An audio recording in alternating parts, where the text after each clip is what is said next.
ಅವ್ನು ಯಾರು ಅಂತ ನನಗೆ ಗೊತ್ತಾಗಬಾರ್ದು ಅಂತ ನಿಮ್ಮೆಲ್ಲ ಸೇರ್ಕೊಂಡು ಈ ರೀತಿ ಮಾಡ್ತಿದ್ದೀರಲ್ಲ. ಅಪ್ಪಾಜಿ, ನೀವು ಈ ವಿಷಯನ ಮುಚ್ಚಿಟ್ರು ಹೆಂಗೆ ತಿಳ್ಕೊಬೇಕು ಅನ್ನೋದು ನನಗೆ ಚೆನ್ನಾಗಿ ಗೊತ್ತದೆ. ಯಾಕಲ ಸಿದ್ದೇಗೌಡ ಹಿಂಗೆ ಮಾತಾಡಿಯೇ? ಅಲ್ಲ ನಾವು ಈಟೆಲ್ಲ ಓಡಾಡ್ತಾ ಇರೋದು ನಿನ್ಗೊಳ್ಳೇಬೇಕಲ್ವೇ? ಅದೇನೋ ಒಂಚೂರು ಗೊತ್ತಾಯ್ತಲ್ಲ ನನಗೆ. ಈಗ ಪ್ರಕಾಶನ ಬರಲಿ, ಅವ್ನು ಯಾರು ಅಂತ ನೋಡಿದೆ ಇಲ್ಲಿಂದ ಕದಲೋದಿಲ್ಲ ನಾನು.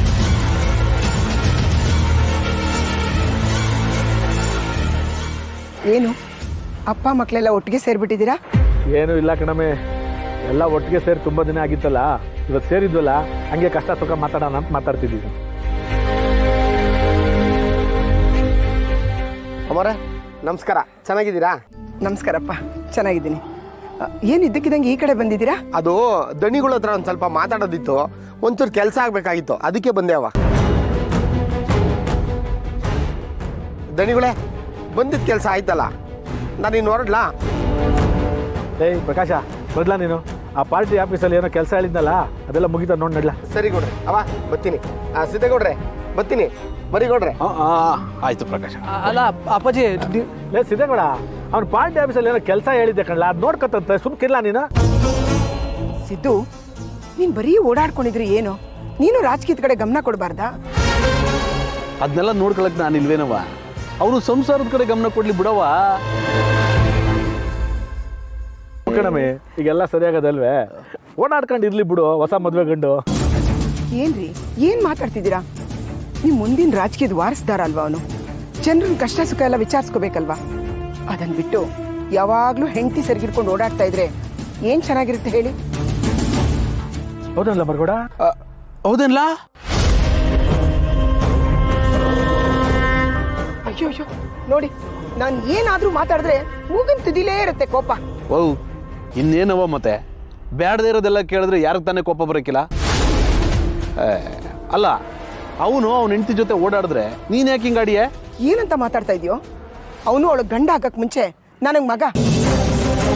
ಅವನು ಚೆನ್ನಾಗಿರ್ಬೇಕು ಅಂತ ನನಗೆ ಆಸೆ ಇರಲ್ವಾ? ಅದಂಗಲ್ಲ ಕಣಮೆ. ನೋಡು, ನೀನು ನೋವೆಲ್ಲ ಅವ್ನ ಮುಂದೆ ಹೇಳ್ಕೊಂಡು ಅವ್ನ ಮನ್ಸಿಗೆ ನೋವು ಮಾಡಬೇಡ. ನೀನು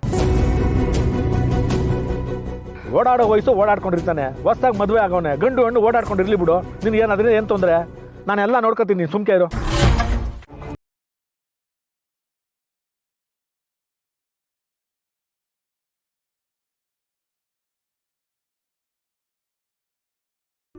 ಶಾಂತಮ್ಮ,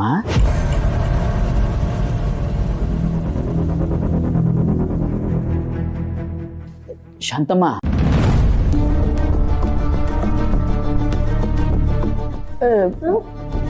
ಅಯ್ಯೋ ಹೆದರ್ಕೋಬೇಡಿ ಶಾಂತಮ್ಮ. ಸಾರಿ, ಹೀಗೆ ಹೇಳಿಸ್ಬಿಟ್ಟೆ. ಅಲ್ಲಪ್ಪ, ಇಷ್ಟೊತ್ತಲ್ಲಿ ಯಾಕೆ ಎದ್ದು ಬಂದೆ? ನಿದ್ದೆ ಬರಲಿಲ್ವಾ? ಶಾಂತಮ್ಮ, ಜಾನಿಯವ್ರು ನಾನು ಬಿಟ್ಟು ಹೋದ್ಮೇಲೆ ನಾನು ನಿದ್ದೆನೇ ಮಾಡಿಲ್ಲ. ನಾನು ಮಲ್ಕೊಂಡ್ರೆ ಸಾಕು, ನನ್ನ ಪಕ್ಕದಲ್ಲೇ ಅವರಿದ್ದಾರೆ ಅಂತ ನಂಗೆ ಅನ್ನಿಸ್ತಾ ಇರುತ್ತೆ.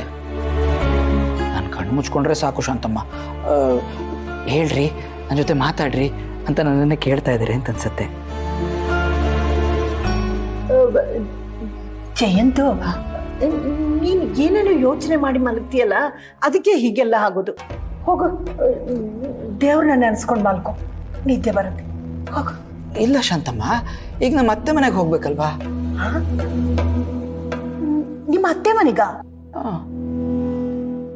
ಈಗ ಅಲ್ಲಪ್ಪ, ಇಷ್ಟೊತ್ತಲ್ಲಿ ನಿಮ್ಮ ಅತ್ತೆ ಮನೆಗೆ ಯಾಕೆ ಹೋಗ್ಬೇಕು? ಏನ್ ಶಾಂತಮ್ಮ, ಎಲ್ಲ ಗೊತ್ತಿದ್ದು ಹೀಗೆ ಕೇಳ್ತಾ ಇದ್ದೀರಾ? ಆಗ್ಲೇ ಹೇಳಿದ್ನಲ್ಲ, ಶಾಸ್ತ್ರಿಗಳು ಒಂದು ಮಾತು ಹೇಳಿದ್ರು, ಜಾನ್ವಿಯವರಲ್ಲಿಗೆ ಬರ್ಬೋದು ಅಂತ. ನೀವು ಹೂ ಅಂದಿದ್ರಿ. ಈಗ ನಾನು ಅಲ್ಲಿಗೆ ಹೋಗದೆ ಹೋದ್ರೆ ಅವ್ರು ಬೇಜಾರು ಮಾಡ್ಕೊಳಲ್ವಾ? ಅಲ್ಲಪ್ಪ, ನಾನು ಹೇಳಿದ್ದು ಹಾಗಲ್ಲ. ನಾನು ಹೇಳಿದ್ದು ಆತ್ಮ ಬರುತ್ತೆ ಅಂತ. ಆತ್ಮ ಜೊತೆ ಮಾತಾಡಕ್ಕಾಗತ್ತಾ? ಅದೆಲ್ಲ ನಂಗೆ ಗೊತ್ತಿಲ್ಲ ಶಾಂತಮ್ಮ. ಒಟ್ಟಿನಲ್ಲಿ ಜಾನ್ವಿಯವರಲ್ಲಿಗೆ ಬರ್ತಾರೆ ಅಂದರೆ ನಾನು ಅಲ್ಲಿಗೆ ಹೋಗಬೇಕು. ಆಗ ಅವರು ನನ್ನ ಜೊತೆ ನಗ್ನಗ್ತಾ ಮಾತಾಡ್ತಾರೆ, ನಾನು ಅವ್ರು ನೋಡ್ದಂಗೆ ಆಗುತ್ತೆ. ನೋಡಿ, ಇಷ್ಟೊತ್ತವ್ರು ಇಲ್ಲಿಗೆ ಬರ್ತಾರೆ ಅಂತ ಕಾದಿದ್ದು ಸಾಕಾಯ್ತು, ಇನ್ನು ಕಾಯಕ್ಕಾಗಲ್ಲ. ಹೋಗೋಣ. ಜಯಂತ್, ನೀನು ಒಬ್ಬನೇ ಹೋಗ್ಬಾ, ನಾನು ಯಾಕೆ ಬರೋದು ಅಲ್ವಾ? ಏನು ಮಾತು ಅಂತ ಆಡ್ತಿದ್ದೀರಿ ಶಾಂತಮ್ಮ. ಅಲ್ಲ ನನ್ನ ಹೆಂಡತಿ ನೀವು ನೇರವಾಗಿ ನೋಡೇ ಇಲ್ಲ, ನೀವು ಅವ್ರನ್ನ ನೋಡಬೇಕು. ಅದು ಅಲ್ದೇ ಅವ್ರು ಇಲ್ಲದೆ ಇದ್ದಾಗ ನಾನು ಎಷ್ಟು ಪರದಾಡ್ತಿದ್ದೆ ಅಂತ ನೀವೇ ತಾನೇ ಹೇಳಬೇಕು. ನೀವು ಬನ್ನಿ, ನಾನು ಹೇಳ್ತೀನಿ. ಬನ್ನಿ ಶಾಂತಮ್ಮ, ಬನ್ನಿ.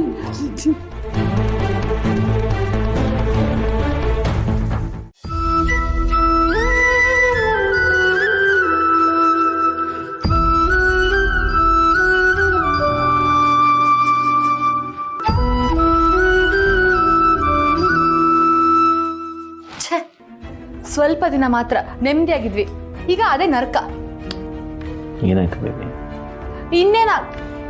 ಇನ್ನೇನಾಗ್ಬೇಕು ಹರಿ? Same old story. ಮನೆ ಭಾಗ ಆಗಿದ್ದಾಗಲೇ ಚೆನ್ನಾಗಿತ್ತು. ಅವ್ರ ಪಾಡಿಗೆ ಅವ್ರು ಇರ್ತಿದ್ರು, ನಮ್ಮ ಪಾಡಿಗೆ ನಾವಿರ್ತಿದ್ವಿ. ಈಗ ಅವ್ರು ಹೇಳ್ದಂಗೆ ಕೇಳಬೇಕು, ಅವ್ರು ಮಾಡಿ ಹಾಕಿದ್ರೆ ತಿನ್ಬೇಕು. 100 ರೂಲ್ಸ್ ಅಂಡ್ ರೆಗ್ಯುಲೇಷನ್ ಹರಿ. ನಿನಗೆ ಯಾವ ರೂಲ್ಸ್ ಆ್ಯಂಡ್ ರೆಗ್ಯುಲೇಷನ್ಸು? ನಿನಗೆ ಇಷ್ಟ ಬಂದ ಹಾಗೆ ನೀರು ಅಷ್ಟೇ ತಾನೇ? ಆ ಥರ ನಾವು ಅನ್ಕೊಂಡು ಸಮಾಧಾನ ಮಾಡ್ಕೋಬೇಕು ಅಷ್ಟೆ. ಈ ಮನೇಲಿ ನಮ್ಗಿರಕ್ಕೆ ಅಂತ ಪ್ರೈವಸಿನೇ ಇಲ್ಲ. ಈ ಟೈಮಲ್ಲಿ ಇವೆಲ್ಲ ಬೇಕಾ? ಹರಿ, ನಾನೇನಂತದ್ದು ಹೇಳ್ದೆ ಹೇಳು? ನಮ್ಗೆ ಹೇಗೆ ಬೇಕೋ ಹಾಗಿರ್ಬೇಕು, ಅವ್ರು ಹೇಳ್ದಾಗಲ್ಲ.